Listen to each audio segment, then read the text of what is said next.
여러분 반갑습니다. 이번에 여러분 뵙는 건 생각지도 못하고 이게 한국에 일들이 많이 있어가지고 나왔습니다.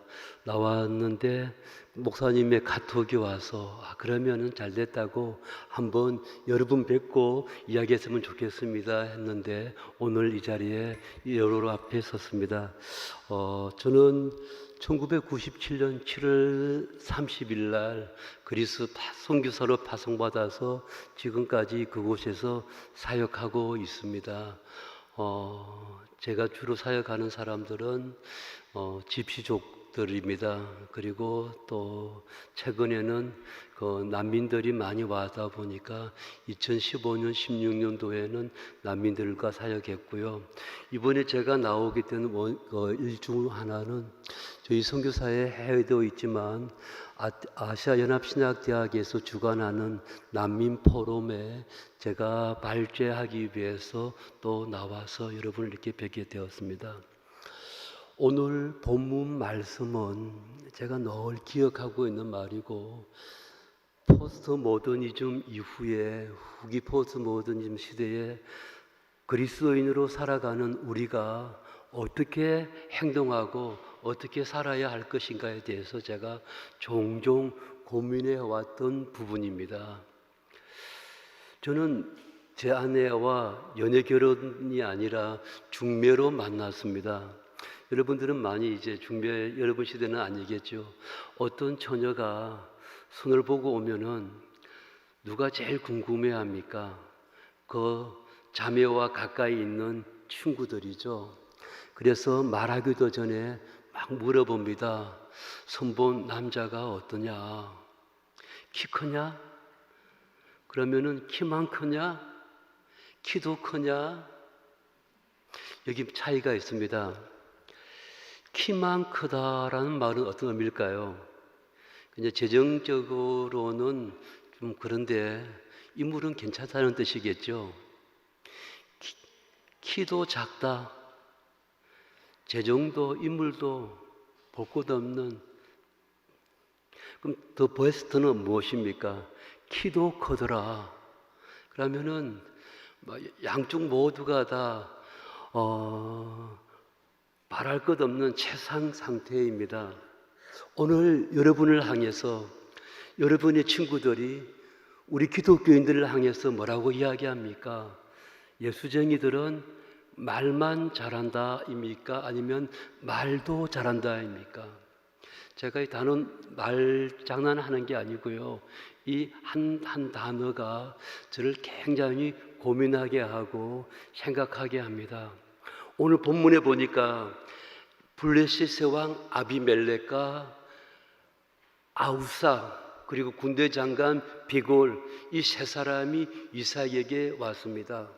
와서 말하기를 우리를 해하지 말라. 너희가 우리 땅에 왔을 때에 잘 도와주지 않았느냐. 그러니까 우리를 해하지 말라고 이야기합니다.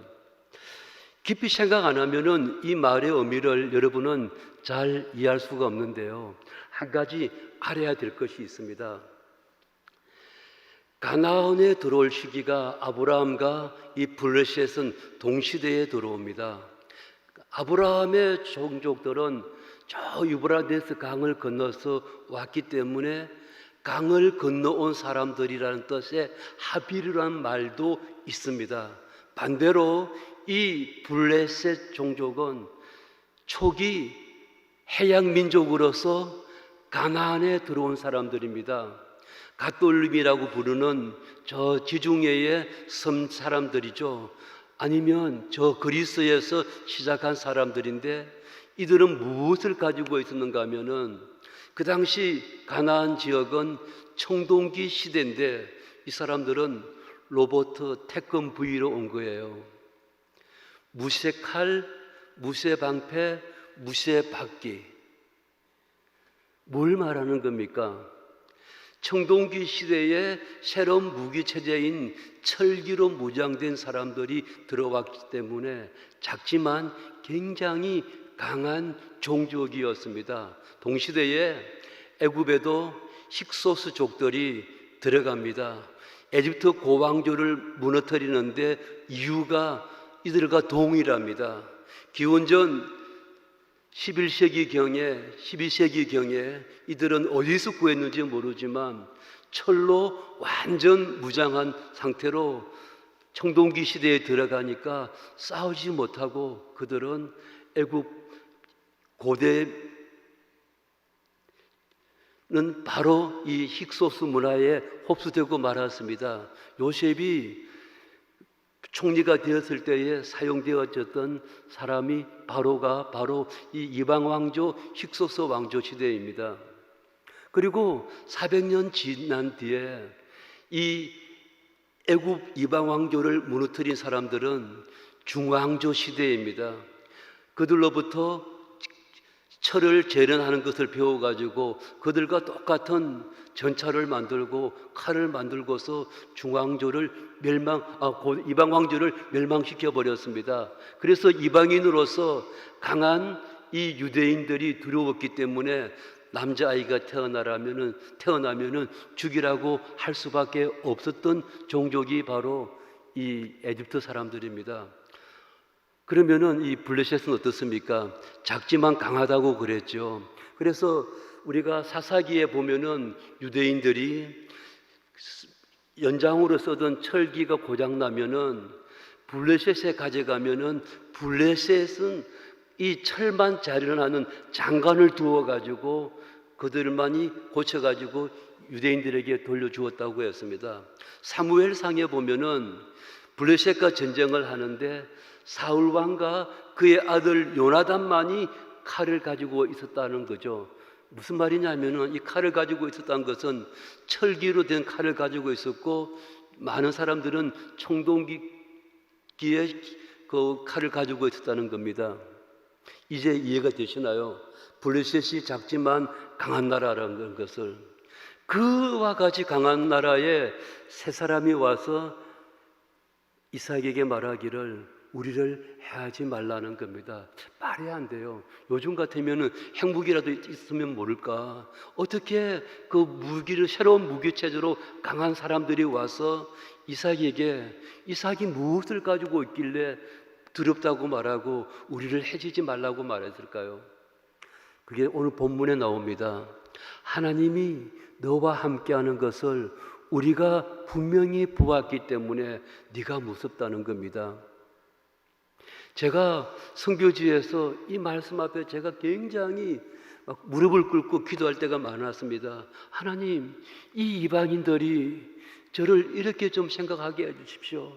당신이 무서운 게 아니라 당신과 함께하는 하나님이 당신의 삶을 통해서 나타나기에 당신이 두려우니까 우리를 함께 평안하게 살았으면 좋겠다고 이렇게 말했으면 좋겠습니다. 기도 제목이었습니다.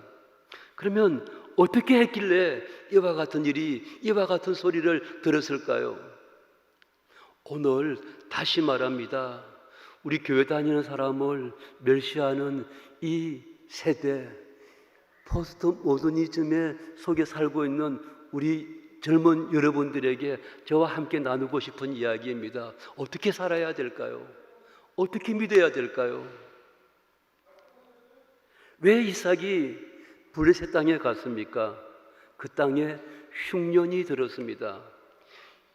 지금은 괜찮지만 그 당시에 이른 비와 늦은 비가 조금 차이 나면은 그의 농사는 지을 수가 없었습니다. 그래서 그의 아버지 아브라함이 했던 것처럼 애굽에 가려고 그의 모든 족속을 블레셋 땅에 머물게 했습니다. 그런데 하나님께서 뭐라고 하십니까? 가지 말라는 겁니다. 가지 말라는 겁니다. 그런데 애굽은 이 가나안 지역과 전혀 다른 상황이었어요. 애굽에는 가장 긴 강이 있죠. 나일강입니다. 이 나일강은 두 개의 지류가 있는데 하나는 저 수단 이디오피아에서 흘러오는 블루 나일입니다. 물이 너무 푸르서 두만강 푸른 물이 아니라 나일강 푸른 물입니다. 또 한 지류는 아프리카 사바나 지대에서 시작하는 화이트 나일이 있습니다. 왜 강물 같은 강물인데 화이트 나일이라 할까요? 사바나 지대에 많은 짐승들이 있습니다. 엄청난 코끼리 떼의 그 배설물들, 누 때, 야생마일 때 모든 짐승들이 먹고 배설한 것들이 뜨거운 건기철에 바짝 말랐을 때에 우기가 되어지면은 그 빗물과 함께 그들의 유기물 풍부한 배설물들이 강으로 쓸려 내려오면서 강물이 뿌옇다고 해가지고 불려쳐진 이름이 화이트 나일이 되어집니다. 이렇게 흘러온 강물은 나일 델타 지역을 한번 잠겼다가 물이 좀 빠질 때쯤에 이 사람들은 성경에 나오는 대로 씨앗을 물 위에 던지면은 그냥 물을 빠지면서 곡식이 되어서 다른 지역에서는 물이 없어서 막 죽는다 산다 하더라도 이 나일 델타 지역에는 물이 너무 많아서 강이 범람할까 두려울 뿐이지 그와 같은 고민이 없는 지역이었습니다. 그래서 아브라함도 애굽에 내려가서 살았고 이삭도 그 방법을 동원하려고 갔는데 하나님의 말씀은 가지 말라는 거였습니다. 여러분 IMF가 왔다고 칩시다. 하나님, 제가 신앙생활 조금만 내가 게을리하더라도 이 어려운 상황을 잘 견디내고 열심히 하겠습니다 하고 또 신앙생활을 좀 등한시할 수도 있습니다. 그런데 이삭은 어떻게 했습니까? 그 땅에 26절 이하에 보면은 농사를 지었습니다. 이삭의 직업이 무엇입니까? 창세기 45장 이후에 보면은 요셉이 그 형들에게 이렇게 말합니다. 바로가 너희들의 직업이 무엇이냐고 묻거든 이렇게 말씀해 주십시오. 형님들, 애굽 사람들은 양치는 사람들을 깔보고 농사 짓는 사람들을 귀하게 여기기 때문에 우리가 조상들 때문에 할 수 없이 양치는 사람이라고 말해 주십시오라고 합니다. 무슨 말입니까? 이삭의 직업은 이 후손의 정언에서 알 수 있듯이 양치는 목자입니다. 양치는 목자가 가뭄이 들어서 메마른 땅에 무엇을 했습니까? 농사를 시작했습니다. 이해가 되십니까? 전혀 경험도 없고 해보지 않은 일에 하는 거죠. 성경은 말하고 있지 않지만 하나님께서 하게 하셨을 것입니다.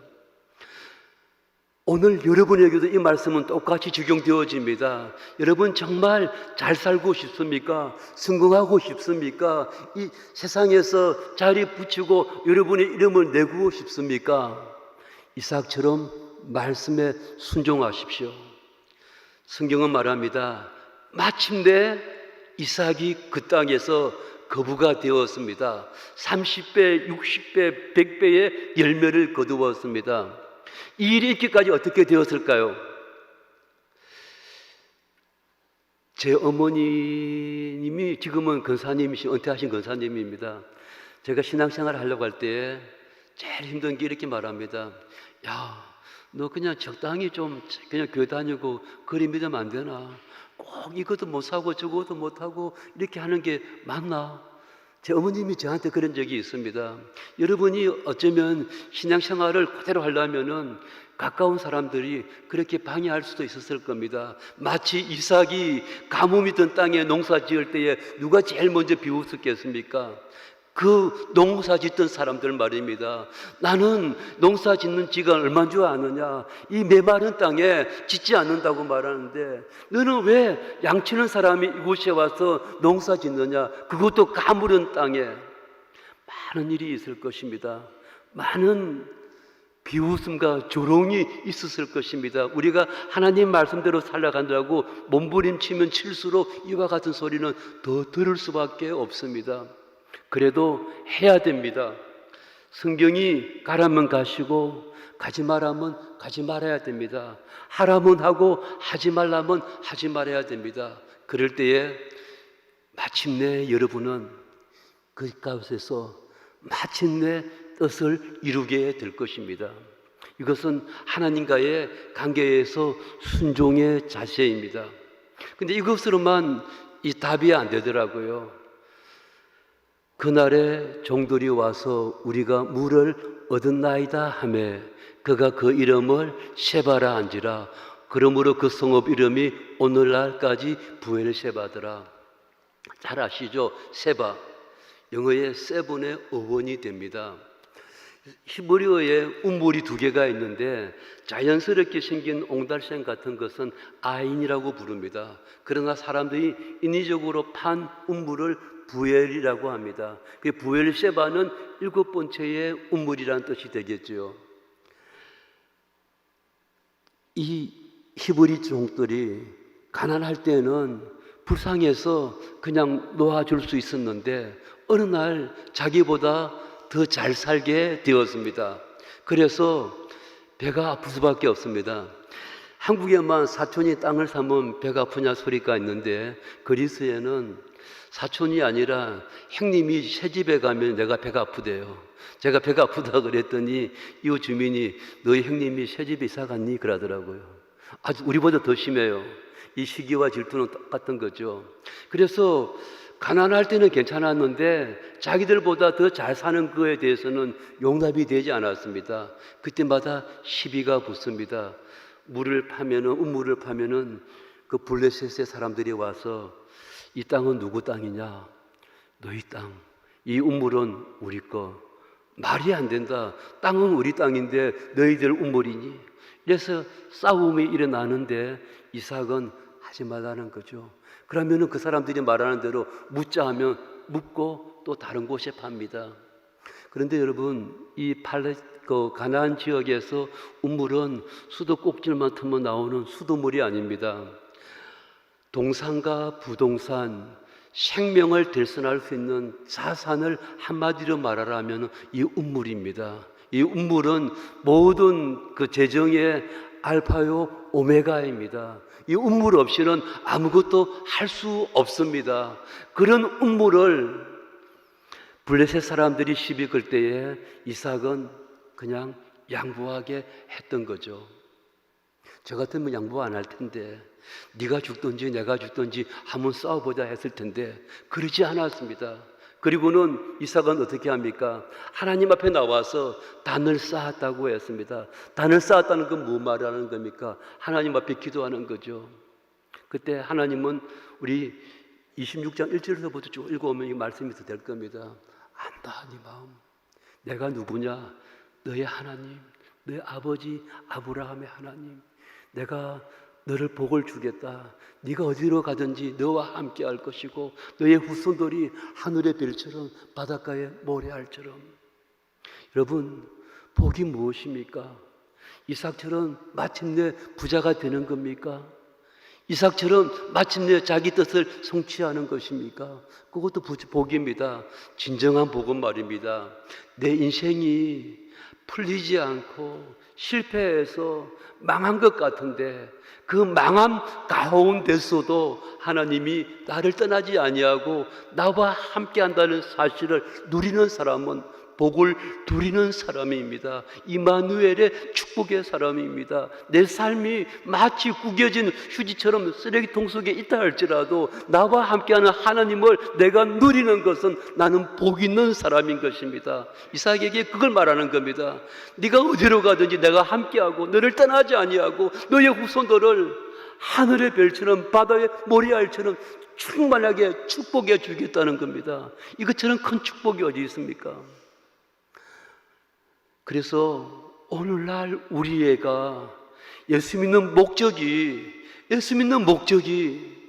신앙생활 하는 목적이 분명히 알고 살아간다면은 세상 사람들이 제가 바보 같은데 좀 모질하는 것 같은데 알고 보니까 우리가 가지고 있지 않은 것을 가지고 있다는 것을 깨달을 때에 여러분 앞에 무릎 꿇을 수밖에 없습니다.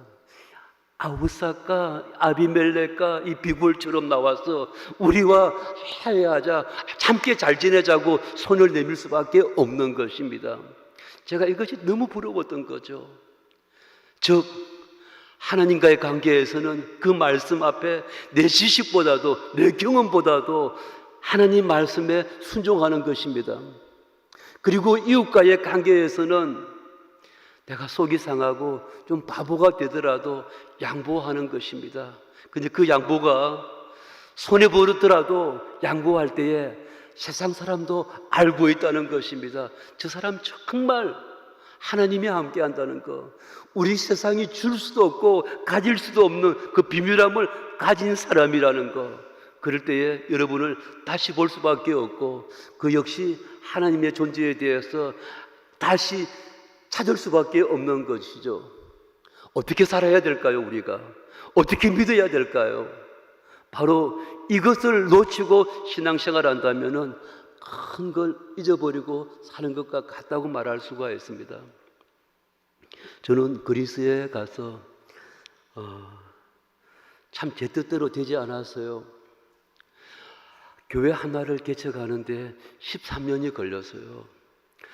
왜냐하면은 선교사 비자도 안 나오고 비자 자체가 없다 보니까 제가 어쩔 수 없이 학교에 등록해가지고 비자 문제를 겨우겨우 해결하면서, 그것도 제 마음에 거리낌이 있어가지고 그냥 정말 공부하러 온 사람이 있어서 제가 학교를 그만두고 6년 동안 불법으로 있었던 거죠. 그래서 제가 불법으로 생활하는 데에 저는 전문가입니다. 어떻게 하냐면은 세탁하는 겁니다. 여권을 진짜로 세탁기에 열면 돼요. 나올 때에 당신 많이 위법이다, 도장 하나 빨간 거 딱 찍고 다음에 들어올 때에 내야 된다. 그러면은 세탁기에 해가지고 구청에 가가지고 세탁기 실수했어요 하면은 전혀 다른 여권 번호가 나오고 제 이름이 또 낙관이 나와요. 당당하게 들고 또 한 1년 있다가 또 나와서 분실했다가 하면 문제가 되는데 약간 터져가지고 이러면은 또 새로 만들어져요. 이렇게 하기를 한 6년간 살았어요. 그러다 보니까 아이들도, 저는 괜찮은데 우리 아이들이 4명인데 크면서 이것이 굉장히 부담스러웠나 봐요. 그래도 그쪽에는 비자가 안 나오는 거예요. 그 가운데 겨우 교회 하나를 개척했습니다. 개척을 해가지고, 근데 소문이 났어요. 집시들 교회가 생겼다고 하니까 이제 온갖 사람들이 저희가 없으면 오가지고 다른 나라 사람들이 오가지고 촬영하고 그 펀드라이징도 하고 막 이런다는 걸 알았습니다. 고민하다가 제 아내가 그러더라고요. 이 교회를 그리스 복음주의 교회 다니다가 이양하면 어떻겠냐고. 그럼 우리는 다른 곳에 가서 개척하자. 그래가지고 그곳에 총회가 열리는 날 가서 제가 손들고 우리가 개척한 교회를 가져가라 그러니까 이분들이 믿지를 않았어요. 너희들은 한국을 철수하냐 그래서 아닙니다. 다른 곳에 개척하겠다 하니까 지금까지 선교사들이 와가지고 이런 적이 없는데 왜 그리스 개신교회가 비자를 안 주냐면 미국 선교사람들이 너무 엉망을 했다는 거예요. 그래서 그 개신교 그 종교 비자가 나온 그 자체가 없어버렸던 거죠. 그리고는 저희가 정말 줬더니 아테네 바이블 칼리지에서 저희의 이야기가 선교학 스타디 케이스에 이어지는 거죠. 13년 동안 교회를 개척하고 작은 교당 짓고 그냥 대여 때에 현지 교단에 이양하고 당신들은 또 다른 곳에 가서 개척한다. 선교가 이렇지 않아야 되지 않겠냐? 여러분 어떻게 생각하십니까? 제가 생각할 때는 이제 좀 교회당 짓고 했으니까 좀 편한데 그냥 우리 이렇게 하자 그랬는데 아내는 그렇게 하지 않기를 원했습니다. 우리 자매 형제들은 결혼하면 부인 말 잘 들어야 돼요. 제 아내 말 잘 들은 것이 이렇게 되어졌고 또 다른 곳에 교회를 개척했습니다. 그랬더니 하나님께서 길을 또 풀어주시는 거예요. 그리고 두 번째 제가 개척한 곳에 가서는 제가 첫 번째에는 돌팔이 의사가 되었습니다. 돌팔이 의사가 되어가지고 처음에 가서 그냥 모이라면 안 모이니까 아픈 사람들 다 와 하면은 다 오잖아요. 그래서 1, 2년 하니까 이게 이제 숙달이 되어지고 거짓말도 이제 내가 진짜 의사인가 할 정도로 이렇게 자리 잡는 거예요.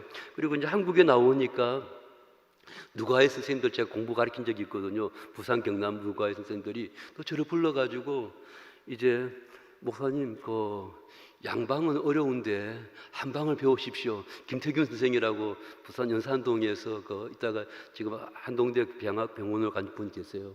그래 그분이 가르쳐 준 대로 이렇게 침 놓고 하다가 안식년 때에 고려 수지침도 좀 배우고 그래가지고 제가 이제 다른 마을에 기차가러 가면은 목사 왔다면 안 오는데 의사 왔다면 집행들이 많이 모여듭니다. 한 300명 쭉 세워놓고 1시간에 다 끝내야 됩니다. 어디 아프냐? 위가 아픕니다. 너 술 많이 마시지? 10명 가운데 9명 끄덕거립니다. 그러면은 그거 주고 너 술 먹으면 더 먹으면 너 죽어. 너 어디 아프냐? 가슴이 아픕니다. 담배 많이 피지? 8명 9명 끄덕거립니다. 담배 좀 끊어라. 하나 정도는 저기 세계 의사회라든지 국경 의사회에 전화 보내줄 테니까 가슴 사진 찍고 그거 가야 된다. 어디 아프냐? 다리가 아파요. 공 찼니? 누가 차더나? 많이 끓었니? 그러다 보니까 우리 단기 선교사님들이 앉아가지고 이불을 펴나 이렇게 주라 그러면 막 하니까 진짜 의사 같잖아요. 그래서 한 100명 정도도 금방 순식간에 다 끝납니다. 그렇게 했는데 그것만이 아니더라고요.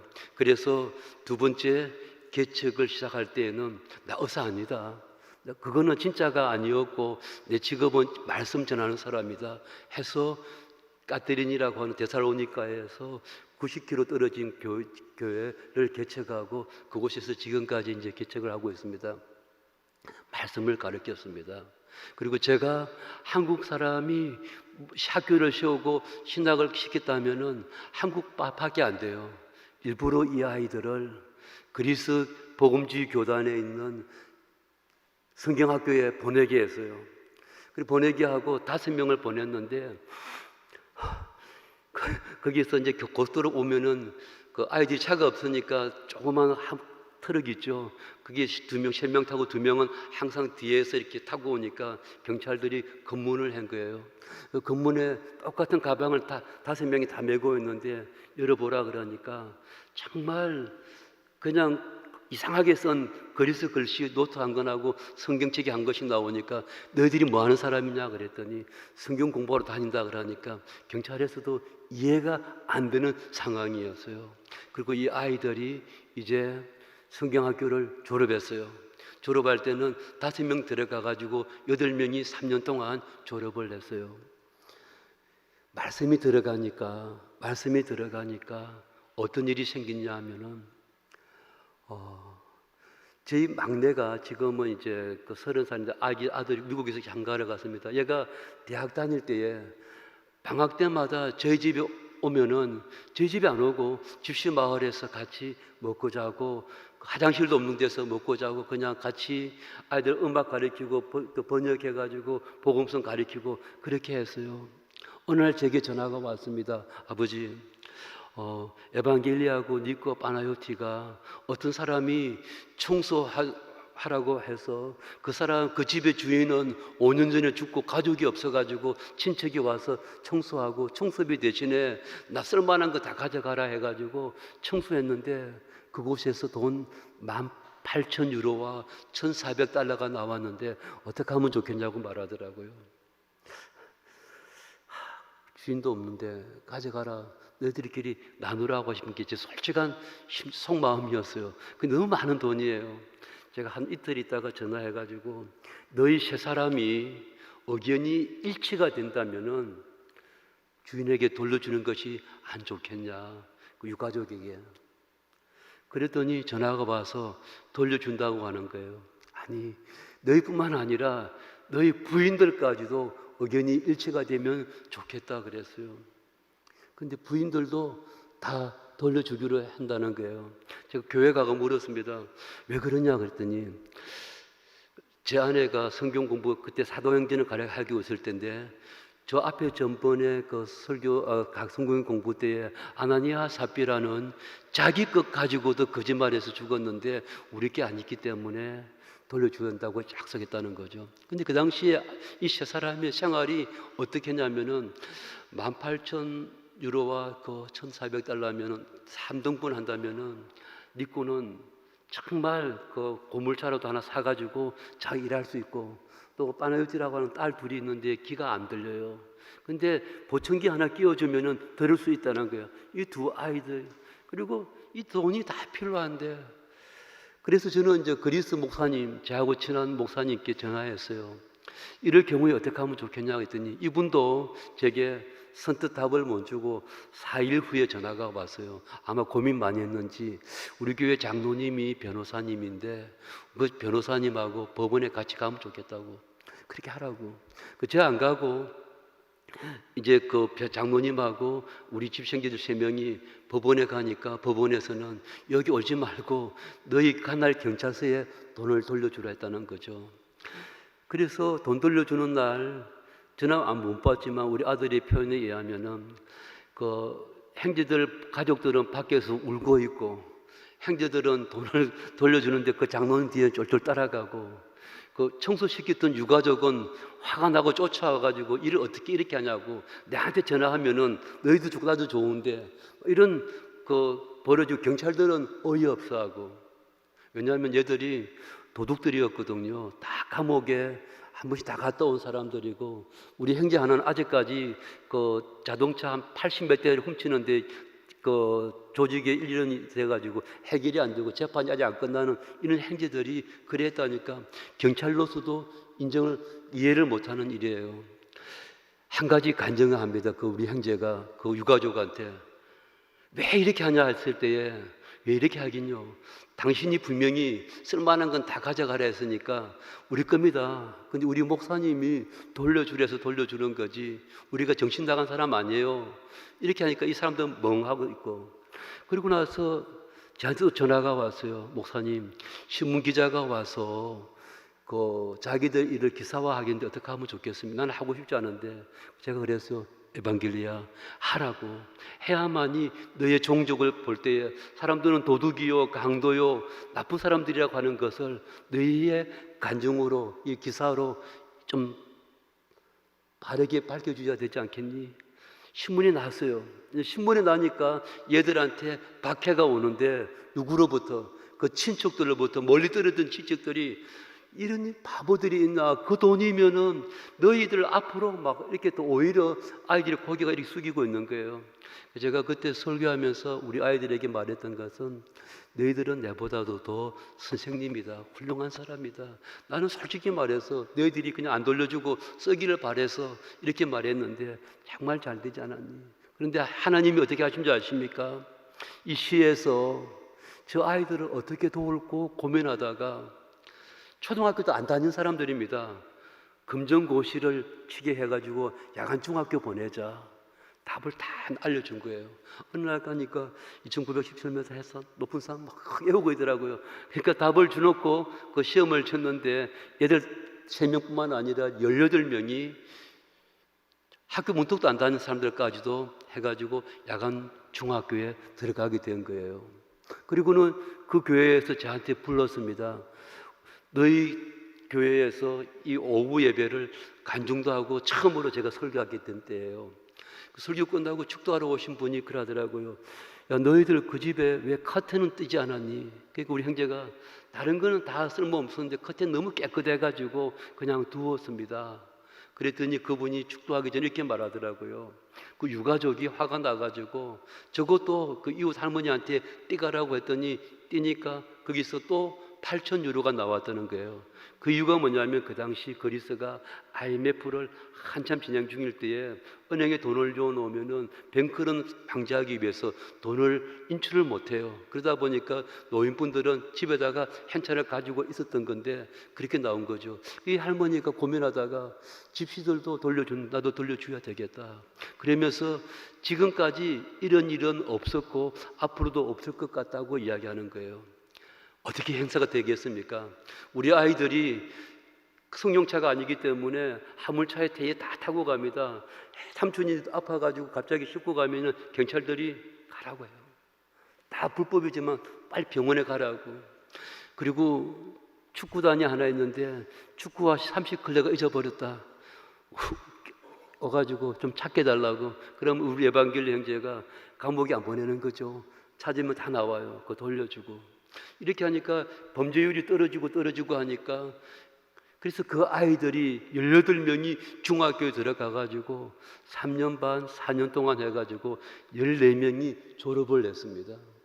그리고 한 아이를 아테네에 있는 신학대학에 특별가정으로 보냈는데 영어를 못해가지고 얘가 나와가지고 고등학교에 다시 들어가서 지금 고등학교 졸업반이 되었습니다. 사람들이 이렇게 바뀌어 가더라고요. 제가 바꾸는 게 아니었고 하나님이 해나가는 거예요. 어떻게 할 때에 하나님 앞에 말씀에 순종하고 이웃과의 관계에서 제가 손해볼 때예요. 제가 그곳이 처음 개척하러 갔는데 벌써 제가 그리스 생활이 14년 차입니다. 세먼트 한 폭값이 얼마인 줄 알고 모래 규빗이 얼마인 줄 아는데 얘들이 바보 같다고 이중 영수증 써가지고 진짜는 자기가 가짜 영수증 저한테 주고 돈을 가져가는 거죠. 당마다 안 될 때는 제가 그냥 사비고 뭐고 탁 놓고 혼자 막 가서 머리가 뜨거워서 보면은 버스 안에서 이상한 사람이 가니까 쳐다보고 또 다시 와서 건축하고 할 때에 그때에 처음으로 돌아왔던 아이가 에반겔리라는 아이입니다. 아주 나쁜 놈이고 자기 말로는 그 도둑 중에 도둑인 아이가 저 사람이 바보가 아닌데 언제까지 참을까 보다가 제 모습에 가족 들어오고 이래가지고 오늘날 우리 까뜨리니 교회가 세워진 거죠. 짧게 말했습니다. 여러분 정말 이 시대에 우리가 어떻게 믿어야 할까요? 이 시대에 우리가 어떻게 행동해야 될까요? 오늘 말씀에서 답을 찾으시기 바랍니다. 첫째는 하나님 말씀 앞에 순종하십시오. 이웃과의 관계에서는 조금 손해보더라도 양보하십시오. 그럴 때 그 뒤에 문제는 하나님이 해결해 주십니다. 하나님이 이를 이루어 나가십니다. 그런 사람들 되었으면 좋겠습니다. 안디옥 교회에 바나바가 갔습니다. 자기가 볼 때에 이 안디옥 교회는 예루살렘하고는 비교가 안 되게 컸습니다. 그래서 누가 생각났습니까? 헬라 문학, 헬라 철학과 로마 법률에 능통하고 유대 율법에 뛰어났던 14년 전에 자기가 저 따소에 보냈던 사울이 생각났죠. 데리고 와서 신심으로 사역할 때에 안디옥 사람들이 그 무리를 향해서 뭐라고 이야기합니까? 작은 예수 그리스찬이라고 불렀습니다. 그전에는 길을 찾는 사람들이었는데 안디옥 교회에서 생겨진 이름이 그리스도인들이라고 말했습니다. 이 그리스도인이라고 하는 말은 크리스찬은 두 개 단어가 합성된 겁니다. 그리스도, 예수 그리스도, 야누스, 작은 것, 새 것, 어린 것, 작은 예수라는 거죠. 저들은 작은 예수다. 여러분은 크리스찬입니다. 여러분은 신앙인입니다. 여러분은 예수쟁이입니다. 어떻게 살아야 될까요? 세상이 교회를 향하여 손가락질하고 비웃을 때에 우리는 어떻게 반응해야 될까요? 이것이 제가 다니는 곳마다 처음 만나는 사람마다 함께 하고 싶었던 이야기였습니다. 하나님 말씀에 순종하시기 바랍니다. 이웃과의 관계에서는 내가 너무 찾지 말고 세상 사람들처럼 하지 말고 바보가 되더라도 양보할 때에 하나님이 너와 함께하는 것을 우리가 분명히 보았으므로 너는 우리를 해하지 말라. 이 소리가 오늘 여러분에게도 임하기를 주 예수 이름으로 축원합니다.